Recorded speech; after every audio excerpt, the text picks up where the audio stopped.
ginawa namin dinner ngayon. Dinner. Pasta with shrimp and mushroom. It's like a carbonara. But hindi siya carbonara.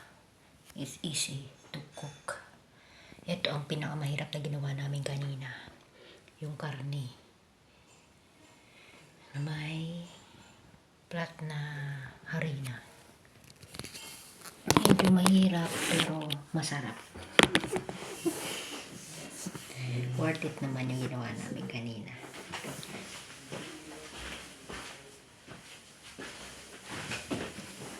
Tawa ako din eh. Nagkairingan kami din ba dun sa sa kusina kanina eh. Kasi pagdating niya siya narinig ko. Kasi nagpahiya ako saglit dito sa room. Narinig ko nakita ko yung kusina sa yung sala makalat. Madali akong ligpitin. Inutusan niya ako ng inutusan. Galit ako. Sinagot ko.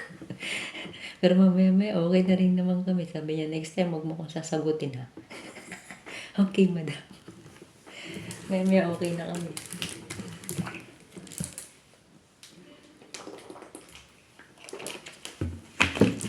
Pagod siya maghapon, pagod din ako sa maghapon.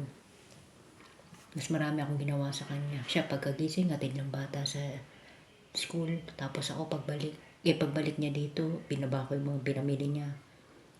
Tapos nahiga na siya, maupo. Tapos yun yan, may ginawa na kami na umaga. Naggawa na kami ng mga maliliit-liit na, ewan ko kung pangalan nun, karne na nilagay sa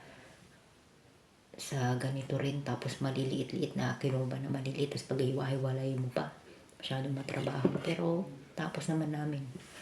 Ako na yung bandang huli nagtapos. Then, after that, naglinis ako. Nilinis ko lahat ng kalat sa kusina, sa sala, sa dining. Paspasan, trabaho. Tapos kuha ng sinampay sa taas. Yun. Maghapon akong pagod today. Kaya mamaya alam ko, burlog ako nito bagsak. Okay lang yan. That's type. We need to make busy. Wala na, kain na tayo. No more drama na.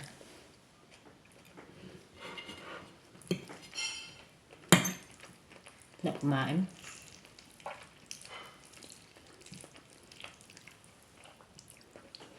Parang kulang sa sauce. Ginawa ni Madam dry.